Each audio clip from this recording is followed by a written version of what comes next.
Supporters of former President Rodrigo Duterte continue to gather outside the ICC detention center in The Hague, holding a picnic in honor of his 80th birthday, which he marked on Friday while detained on charges of crimes against humanity.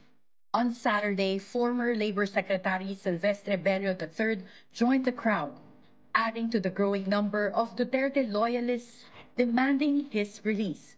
Three buses from France arrived, carrying more supporters, echoing the call for Duterte's freedom. Former PAGCOR President and CEO Attorney Alfred Lim noted that Filipinos from Germany and other neighboring countries also made the journey. Ang dami-daming mga Pilipino coming from different countries. You can just imagine the trouble and expense of coming here just to be able to express their sentiments about what happened to our beloved president.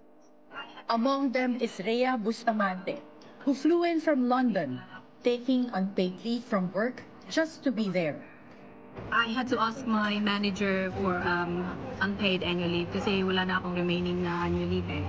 So I had to ask her to give me that kahit one day lang so I can be here for FPRRD's 80th birthday. That is really important to me.